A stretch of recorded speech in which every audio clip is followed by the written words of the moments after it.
আসসালামু আলাইকুম। আপনারা কেমন আছেন? আশা করছি আল্লাহর রহমতে অসম্ভব ভালো আছেন। আজ আমি সমাসের ৩য় পর্ব নিয়ে আলোচনা করছি। মূলত আজকে আমার আলোচনাটা হবে কর্মধারয় সমাস ভিত্তিক। আজকের আলোচনায় এই কর্মধারয় সমাসের বিভিন্ন প্রকার নিয়ে আমরা আলোচনা করব। এই ক্ষেত্রে আমি দেখেন বোর্ডে অলরেডি ৪ টা উদাহরণ দিয়েছি। চৌরাস্তা, প্রভাত, রাজপুত্র, সিংহাসন। এই ক্ষেত্রে আমরা খেয়াল করবো, আমরা কিন্তু জানি আমাদের ৪ টা সমাস আছে। এগুলো হলো পরপদ প্রধান। যেমন আপনি খেয়াল করেন চৌরাস্তা, এখানে কোনটাকে বোঝাচ্ছে? চৌ মানে চার, চারকে কিন্তু বোঝাচ্ছে না, বোঝাচ্ছে রাস্তাকে। সো আমার এখানে পরপদ প্রধান, আমরা বিষয়টা খেয়াল করছি। প্রভাত, এখানে কিন্তু আমার প্রধান না, ভাত প্রধান।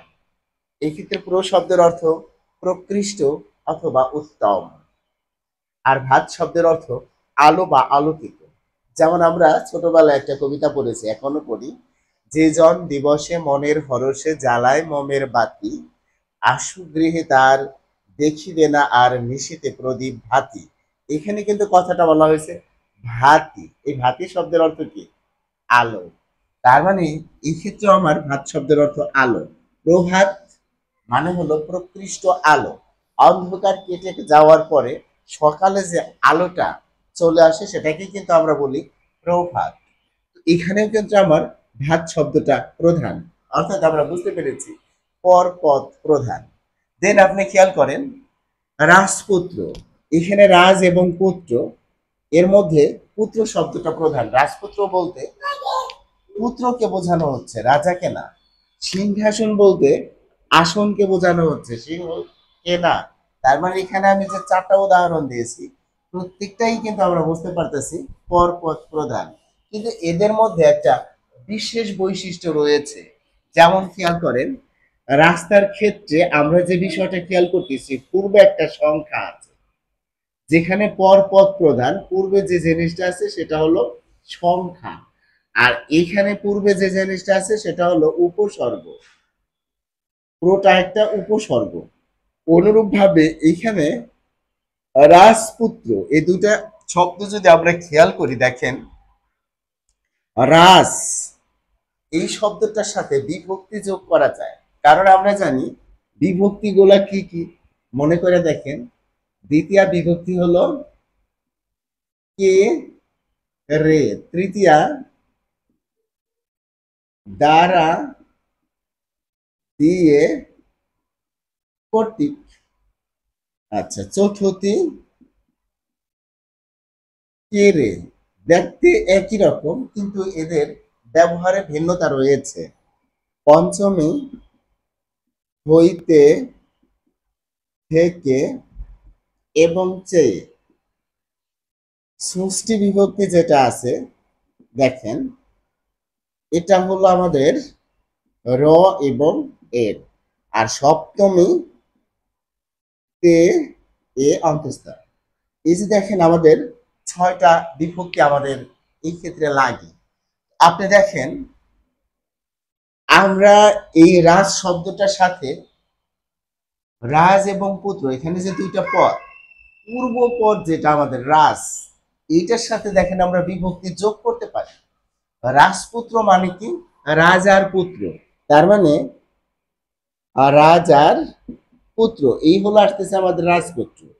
এখানে দেখেন আমরা পূর্ব পদে র বিভক্তি যোগ করেছি। পূর্ব পদে আমরা কিন্তু একটা বিভক্তি যোগ করতে পেরেছি।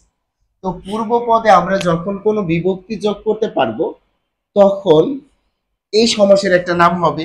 আর এইখানে আপনি দেখেন সিংহাসন, আমি কিন্তু এখানে বলতে পারবো না সিংহকে আসন, সিংহ দ্বারা আসন, বা সিংহ হতে আসন, সিংহের আসন। সিংহাসন বলতে কিন্তু সিংহের আসন না। আপনি এক জায়গায় ৫ টা সিংহাসন পেলেন, এ বলতে এটা বুঝায় না এই ৫ টা আসনে সিংহ এসে বসবে, তা কিন্তু না। সিংহাসন বলতে আসলে রাজা কাজাদেরই আসন বোঝায়। তো আপনি এখানে খেয়াল করেন মূলত এখানে আসন শব্দটা প্রাধান্য পাচ্ছে। তাই আমরা যদি বলি সিংহের আসন, সেক্ষেত্রে আসনটা কিন্তু সিংহের হয়ে যায়। তো আমাদের এখানে বিভক্তি যোগ করা সম্ভব না। আমরা এখানে এখানে দেখেন বিভক্তি যোগ করতে পারবো না, পূর্বপদে যোগ করা যাবে না বা বিভক্তি যোগ হবে না, পূর্ব পদে বিভক্তি যোগ হবে না। আমরা এখন যদি বিষয়টা একটু ভালো করে খেয়াল করি, পরপদ প্রধান এই ধরনের সমস্ত পদে যদি পূর্বপদ সংখ্যা হয় তাহলে ওটার নাম দ্বিগু সমাস। আমরা এটা নিয়ে আলোচনা করেছি। আচ্ছা, পূর্বপদ যদি উপসর্গ হয় তাহলে এটার নাম প্রাদি সমাস। পূর্ব পদে যদি বিভক্তি যোগ হয় তাহলে এটার নাম তৎপুরুষ সমাস। পূর্ব পদে যদি বিভক্তি যোগ না হয়, পূর্ব পদে যদি সংখ্যা না থাকে, পূর্ব পদে যদি উপসর্গ না থাকে, পূর্ব পদে যদি বিভক্তি যোগ না হয়, তাহলে যে সমাসটা হবে এটার নামই কর্মধারয় সমাস।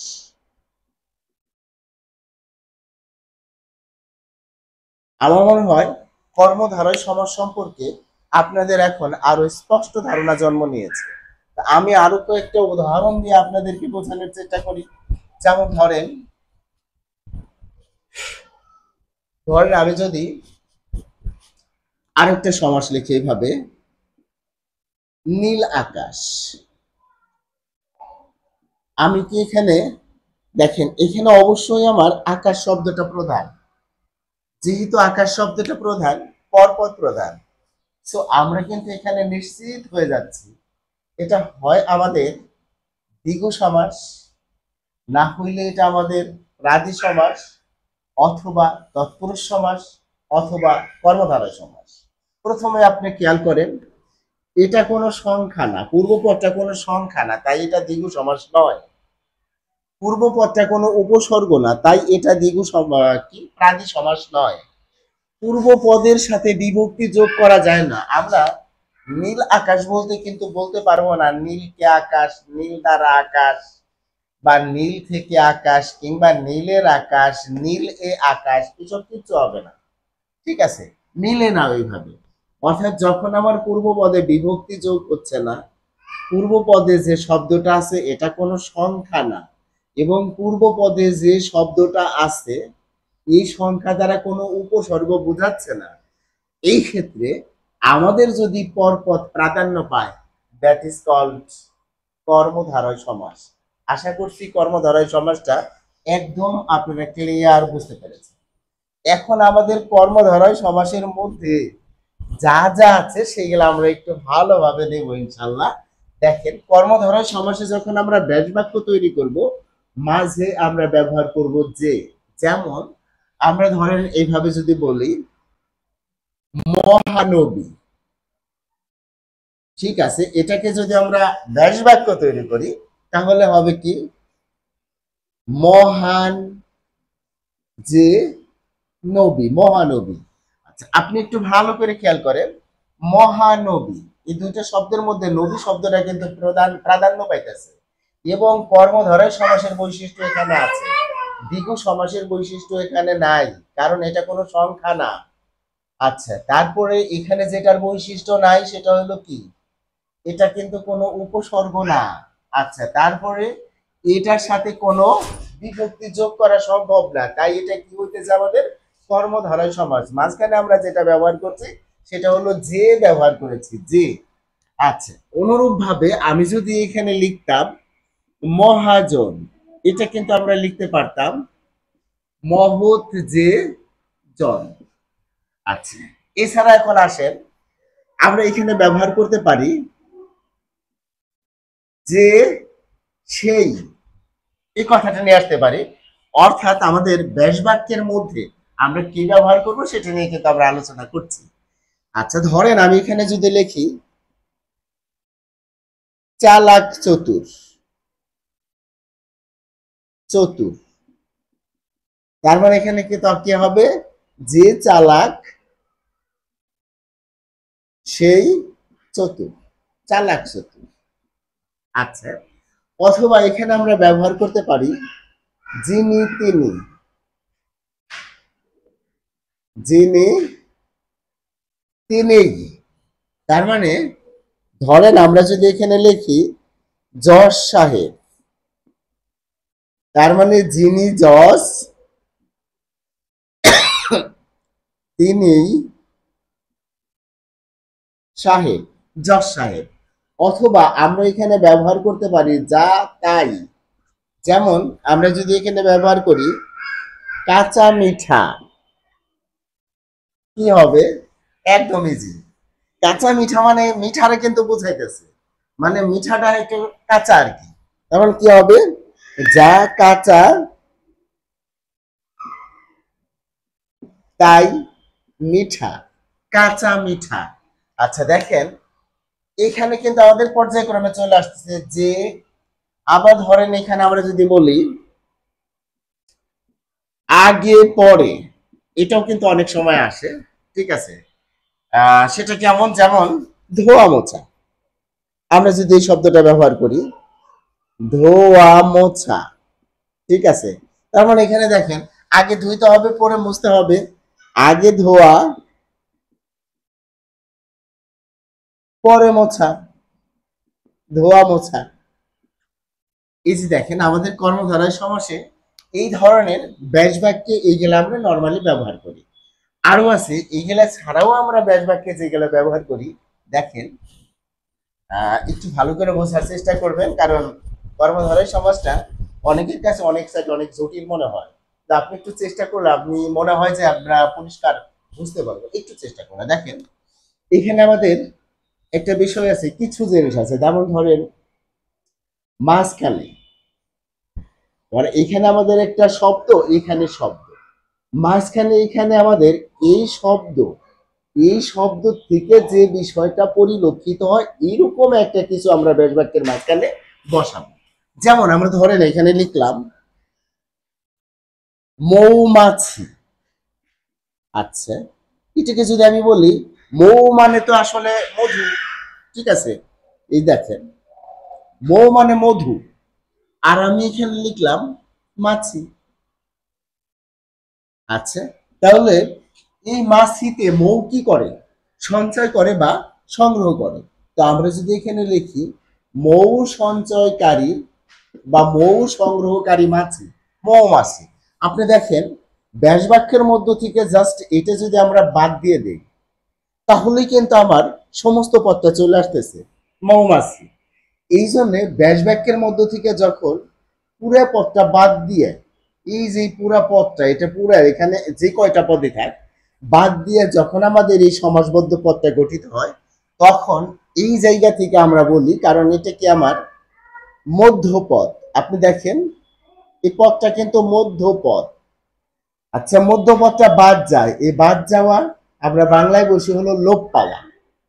ঠিক আছে, তাই বলা হয় মধ্যপদ লোপী। এই যে সমাজটার যে নামটা হবে সেটা হলো মধ্যপদ লোপী কর্মধারা।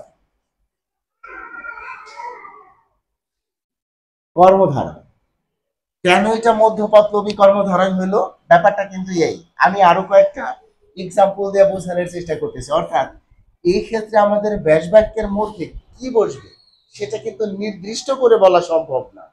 ঠিক আছে, অর্থাৎ আপনি যখন দেখবেন তখন আপনি নিজেই বুঝতে পারবেন। যেমন ধরেন আমরা যদি এখানে লিখি সাহিত্য সভা।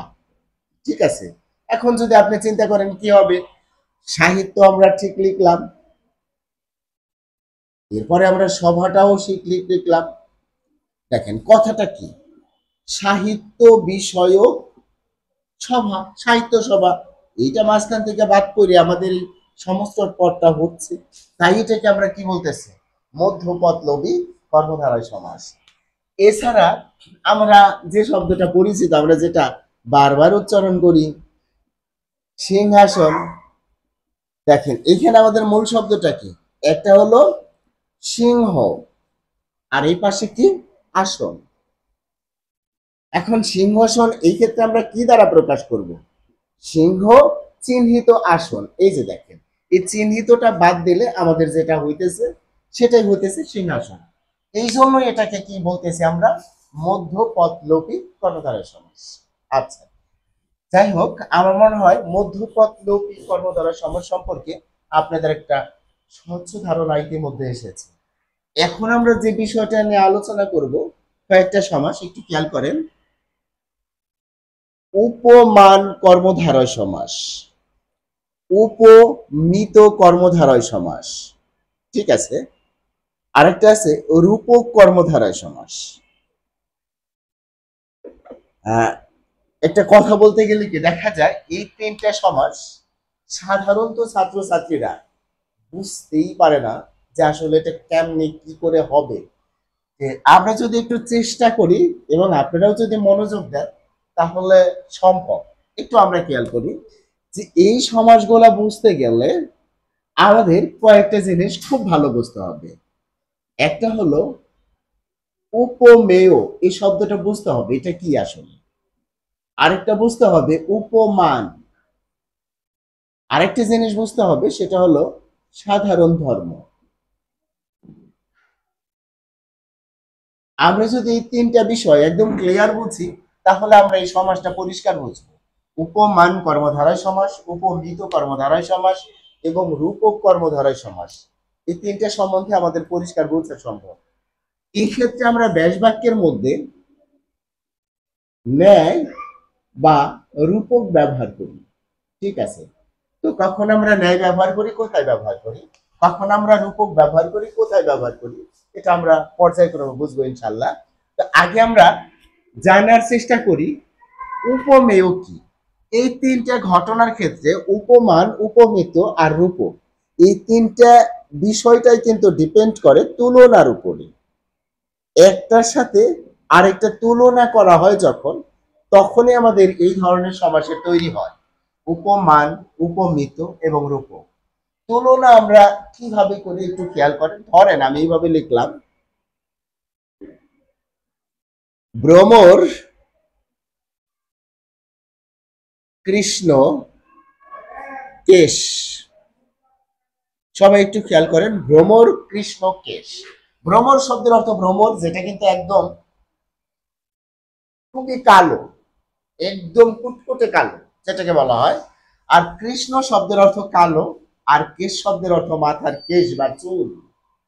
আচ্ছা, ভ্রমর কৃষ্ণ কেশ, আমি যদি এখানে ব্যাস বাক্য করি এইভাবে, ভ্রমরের ন্যায় কৃষ্ণ। কৃষ্ণ বলতে কিন্তু আমি বুঝাইতেছি, ব্র্যাকেটে একটু লিখে দিতেছি, কৃষ্ণ মানে হলো কালো, ভ্রমরের ন্যায় কৃষ্ণ কেশ, এটাকে বলা হয় ভ্রমর কৃষ্ণ কেশ। আচ্ছা, এখন আমরা এখানে থেকে একটা বিষয় খেয়াল করব যে এইখানে দেখেন ভ্রমর, আরেকটি হলো আমাদের কেশ। এই দুটা শব্দের মধ্যে প্রধান শব্দ কোনটি? একদম স্বাভাবিকভাবে কিন্তু আমরা বুঝতে পারতেছি প্রধান শব্দটা হলো কেশ। প্রধান শব্দটা কেশ আর অপ্রধান শব্দটা ভ্রমর। আমরা এখানে যে জিনিসটা জানবো, প্রধান শব্দ কোনটি আর অপ্রধান শব্দ কোনটি, এটা একটু ভালো করে বুঝলেই কিন্তু হয়ে গেল। তা আমরা বুঝতে পারতেছি কেশ শব্দটা হলো প্রধান শব্দ আর অপ্রধান শব্দটা হলো ভ্রমর। আর একটা বিষয় দেখেন, কৃষ্ণ বা কালো, এটা যদি আমরা একটা খেয়াল করি, ভ্রমরও কালো, কেশও কালো। তার মানে দুইটার মধ্যে যখন কোনো সাধারণ বৈশিষ্ট্য আমরা লক্ষ্য করব, সেটাকে আমরা বলবো সাধারণ ধর্ম। তার মানে কৃষ্ণ বা কালো, এইটা কিন্তু আমাদের সাধারণ ধর্ম। আচ্ছা, দুইটা শব্দের মধ্যে যে শব্দটা প্রধান ওইটাকে বলা হয় উপমেয়, এটা কিন্তু প্রধান।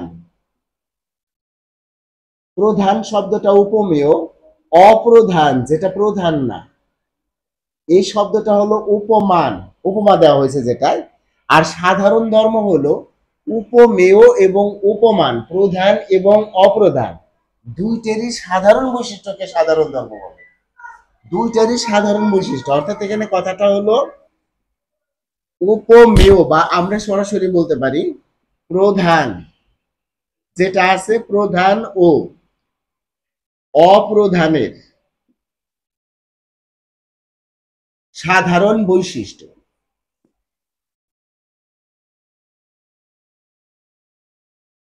প্রধান এবং অপ্রধানের যে সাধারণ বৈশিষ্ট্য সেটাই কিন্তু আমাদের সাধারণ ধর্ম। আচ্ছা, এখানে যদি আমি আরেকটা উদাহরণ দিই, আপনি খেয়াল করেন। যদি আমি বলি কুসুম কমল, কুসুম কমল, আমি এই জায়গায় লিখলাম হাত। কুসুম মানে ফুল, আর হাত, হাত মানে হাত, কমল মানে নরম। এখানে যেটা বোঝানো হইতেছে কুসুম নরম, হাতও নরম, কিন্তু এখানে বুঝাইতেছে কোনটাকে? হাতকে। তাই হাত শব্দটা হলো উপমেয়, আর কুসুমটা হলো উপমান, আর কমলটা হলো সাধারণ ধর্ম।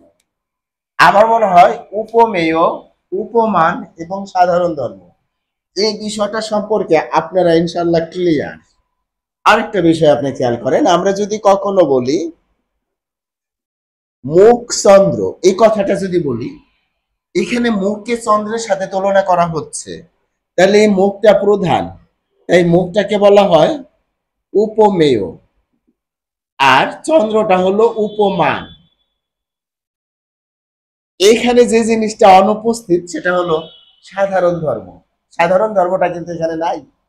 আর সাধারণ ধর্ম যেখানে নাই সেখানে কি কি উপস্থিত আছে? উপমেয় বা উপমান। মেন কথাটা হলো যে আমরা যদি এই সমাসে থেকে কোনটা আমাদের উপমেয়, কোনটা উপমান, আর কোনটা সাধারণ ধর্ম, এই বিষয়টা যখন একদম স্পষ্ট হব, আপনি দেখেন আসলেই সমাজটা কত সহজ। ঠিক আছে, দেখেন উপমান যে সমাজটা, উপমান কর্মধারা, এটা যখন আমরা শিখব, এর মূল কথাটা হলো এখানে আমার থাকবে না নাম্বার ওয়ান, এখানে থাকবে না উপমেয়, অর্থাৎ প্রধান বস্তুটা থাকবে না। উপমেয় থাকবে না, থাকবে কি? থাকবে হলো উপমান, এটার মধ্যে উপমান আছে তো উপমান থাকবে। আর কি থাকবে? সাধারণ ধর্ম। আচ্ছা, এখন যদি আপনাকে বলা হয় উপমান কর্ম দ্বারাই সমাস কাকে বলা, আপনি কিন্তু সেটা এখন ক্লিয়ার বলতে পারবেন। যদি আমি একটা উদাহরণ দেই আপনি বুঝতে পারবেন আরো ক্লিয়ার। যেমন যদি বলি আমরা তুষার শুভ্র, আচ্ছা আমরা জানি তুষার বরফ, শুভ্র মানে কি? সাদা, বরফটা কিন্তু সাদা। আচ্ছা, তুষার শুভ্র, তুষার শুভ্র, বরফের মতো সাদা কি? সেটা কি এখানে আছে? এই বরফের মতো সাদাটা কি? যেমন আমরা বলতে পারি শীতের সকাল তুষার শুভ্র, তার মানে কি? তুষার শুভ্র সকাল, তুষার শুভ্র সকাল, এখানে কি সকাল শব্দটা উপস্থিত আছে? নাই। এইখানে যদি আমরা ব্যাস বাক্যটা করি কি হবে? তুষারের ন্যায় শুভ্র। দেখেন আমার উপস্থিত আছে শুভ্র মানে সাদা, এই সাদা মানে এটা সাধারণ ধর্মটা উপস্থিত আছে। কারণ তুষার সাদা, এবং আমাদের যে জিনিসটা উজ্জ্বল আছে, হয়তো মনে করেন আমরা বললাম দিন বা সকাল, এটা কিন্তু নাই। তার মানে যেটা আমাদের প্রধান শব্দ সেটা অনুপস্থিত, নাই, উপমেয় নাই। তখনই আমরা এটাকে কি বলতেছি?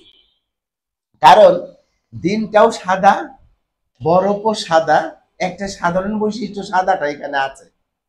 ঠিক আছে, এখন যদি আমি বলি তুষার শুভ্র জামা, এটাও যদি আমি বলি, এটা কিন্তু নাই। তার মানে একদম বরফের মতো সাদা জামা, তার মানে জামার বৈশিষ্ট্য সাদা এবং বরফের বৈশিষ্ট্য সাদা। এইটা যখন আমার আসতেছে তখন এখানে জামাটা কিন্তু উল্লেখ নাই। যখন উল্লেখ নাই, উপমান কর্ম দ্বারাই সমাস মানে উপমেয় অনুপস্থিত, উপমেয় নাই। আচ্ছা, তাহলে উপমান কর্ম দ্বারাই সমাস আছে কি? উপমান পদ আছে তুষার, সাধারণ ধর্ম শুভ্র এটা আছে, তাই এটার নাম কি হয়েছে? তুষার শুভ্র উপমান কর্মধারয় সমাস। আশা করছি আপনারা উপমান কর্মধারয় সমাস বুঝতে পেরেছেন। এখন যদি আপনাকে বলা হয় কাকে বলে উপমান কর্মধারয় সমাস, একদম সহজ। সাধারণ ধর্মবাচক শব্দ এবং উপমানবাচক শব্দ মিলে যে সমাস হয় তাকে উপমান কর্মধারয় সমাস বলে। কারণ এখানে উপমেয় থাকবে না তো। সাধারণ ধর্মবাচক শব্দ বা সাধারণ গুণবাচক শব্দ এবং উপমানবাচক শব্দ দিয়ে যে সমাস হয় তাকে উপমান কর্মধারয় সমাস বলে। আচ্ছা, এখন আপনি আসেন, যদি বলি উপমিত কর্মধারয় সমাস, উপমিতর মূল বৈশিষ্ট্যটা কি একদম খেয়াল করেন। উপমিত,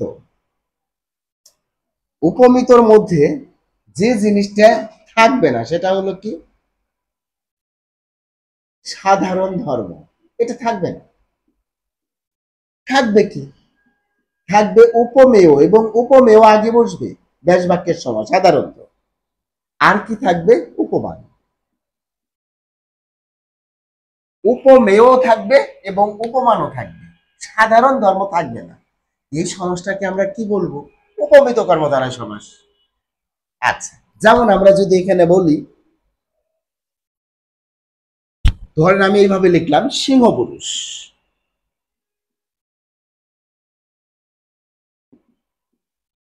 আচ্ছা, এখানে সিংহ এবং পুরুষ এই দুটার মধ্যে প্রধান কোনটা? অবশ্যই পুরুষ। তা আমি আগেই বলছি উপমেয় পদটা আগে নিবেন। উপমেয় কর্ম, উপমিত কর্মধারয় সমাসে উপমেয় পদ যে সমাসে আছে অবশ্যই উপমেয় শব্দটা আগে নিবেন সবসময়। এই যে দেখেন, তাহলে আগে কি লিখবো আমি পুরুষ, তারপরে কি লিখবো, যদি আমি এখানে অনেক সময় ব্যাস বাক্যে আমরা এই চিন্তাগুলো কিন্তু করি যে এখানে মূলত হবে পুরুষ সিংহের ন্যায়, এই আসলো পুরুষ সিংহ। কিন্তু আপনার মাথায় আসে আমি যদি এইভাবে লিখতাম পুরুষের ন্যায় সিংহ, ভাই আপনি একটু খেয়াল করেন তো, আমি কি সিংহকে তুলনা করতেছি? অবশ্যই না, পুরুষকে তুলনা করতেছি সিংহের সাথে, পুরুষকে তুলনা করতেছি সিংহের সাথে, তাই পুরুষ সিংহের ন্যায়। আমি যদি বলি পুরুষের ন্যায় সিংহ, তার মানে আমি কি সিংহকে তুলনা করতেছি? না, পুরুষকে তুলনা করতেছি, এই জন্যই আমার হবে পুরুষের ন্যায়, সে পুরুষ সিংহের ন্যায়। এই কথাটা আপনারা আরো একটু ভালোভাবে চিন্তা করবেন, কারণ আমাদের যেটা প্রধান সেটাকে আগে বসাইলাম, তারপরে যদি আমি বসাইতাম মাঝখানে ন্যায়, পুরুষের ন্যায় সিংহ, পুরুষের মতো সিংহ, ঠিক আছে, তখন কিন্তু আমার তুলনাটা করা হয়ে যেতেছে মূলত কাকে? সিংহকে। তা না, আমরা এখানে পুরুষকে তুলনা করতেছি সিংহের সাথে। সেম আপনি খেয়াল করেন, যদি আমি এখানে বলি মুখচন্দ্র, ঠিক আছে, মুখকে তুলনা করতেছি চাঁদের সাথে, তা আগে আমি কি লিখবো মুখ চন্দ্রের ন্যায়। যেই কারণেই কিন্তু আমরা দেখি উপমিত কর্মধারয় সমাসে সাধারণত ন্যায়টা আমরা পরে বসাই। কেন বসাই? কারণ আমার মূল পদটাই এই, আমাদের যে উপমেয় পদটা প্রধান যে শব্দটা এটাকে আগে বসানোর কারণে ন্যায়টা অটোমেটিক্যালি পরে বসে যায়। আচ্ছা, আরো যদি আপনি চিন্তা করেন, এখন যদি দুইটা সমাসের মধ্যে আপনি এক বাক্যে একটা পার্থক্য খুঁজেন, ঠিক আছে, তাহলে কিন্তু আরো ক্লিয়ার হয়ে যাবেন। কিভাবে পার্থক্যটা খুঁজবেন? যেমন আপনি ধরেন লিখলাম আমরা কুসুম কমল, ঠিক আছে, তো এখানে আমার আসলো কুসুমের ন্যায় কমল। ভালো করে চিন্তা করবেন ভাই, কুসুমের ন্যায় কমল জিনিসটা কি? আমরা যদি এটা চিন্তা করি কুসুমের ন্যায় কমল এটা জিনিসটা কি, সেটা কিন্তু অনুপস্থিত। তার মানে আমার কি নাই? উপমেয় পদ কিন্তু এই জায়গায় নাই, ঠিক আছে, যে কারণেই কিন্তু আমার উপমান পদ শুরুতে বসছে।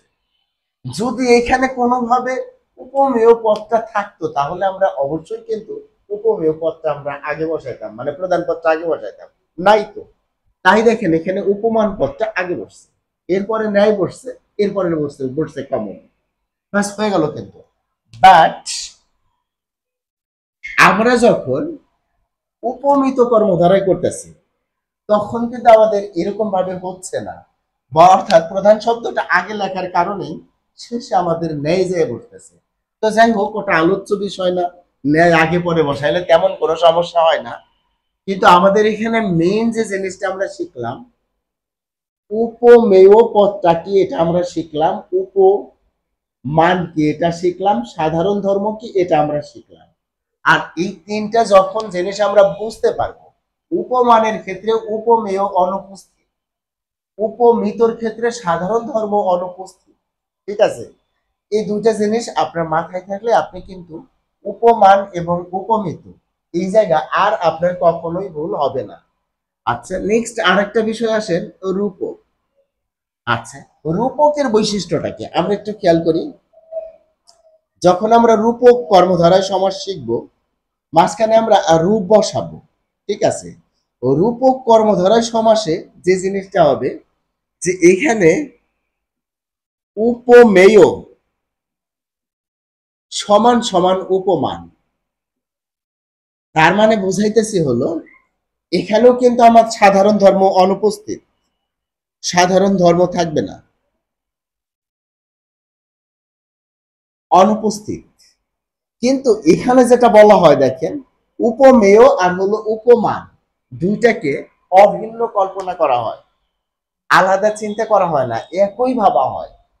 তখন উপমেয় এইটা আর উপমান এটা যখন একই একই অর্থ দিতেছে, সেম জিনিস বুঝাইতেছে, তখন আমরা ওইটাকে বলি রূপক কর্মধারায়। একটু খেয়াল করেন, ধরেন আমরা লিখলাম মন মাঝি। আরেকটা ক্লিয়ার স্পষ্ট উদাহরণ দেই, ধরেন আপনার প্রাণ পাখি।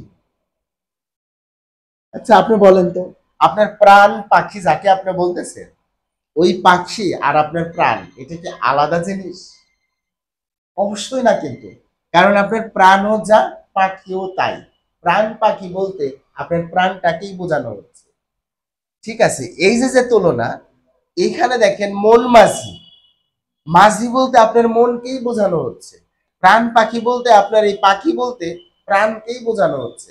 দুইটা যখন একই, একদম একই, অর্থাৎ এখানে ধরেন আমরা যদি বলি মন আমাদের উপমেয় আর মাঝি উপমান, এটা যদি মনে করি, সেক্ষেত্রে মন আর মাঝি একই, প্রাণ এবং পাখি একই, তখনই আমরা মাঝখানে ব্যবহার করি রূপ। যেমন মন মাঝি, মনোরূপ মাঝি, প্রাণ পাখি, প্রাণরূপ পাখি, প্রাণ পাখি। আচ্ছা, এখন আপনি চিন্তা করেন, এইরকম আমাদের অসংখ্য উদাহরণ আছে। যেমন ধরেন যদি বলি বিষাদ সিন্ধু, বিষাদ মানে কষ্ট, সিন্ধু মানে সাগর। আমরা কিন্তু এরকম অনেক সময়ই বলি এখন আমি কষ্টের সাগরে ভাসছি, তার মানে এই কষ্টটাকেই সাগর বলা হইতেছে, যা কষ্ট তাই সাগর।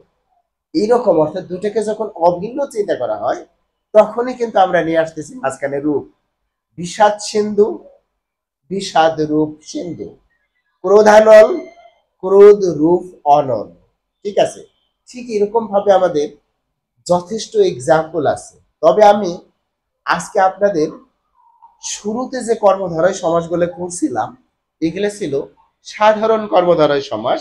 যেমন নীল আকাশ, নীল যে আকাশ, মহানবী, মহান যে নবী, মহাজন, মহৎ যে জন, এই ধরনের যে কর্মধারয় সমাসগুলো আছে, অথবা চালাক চতুর, যা চালাক, যে চালাক সেই চতুর, যশ সাহেব, যিনি যশ তিনি সাহেব, এগুলোকে বলা হয় সাধারণ কর্মধারয় সমাস।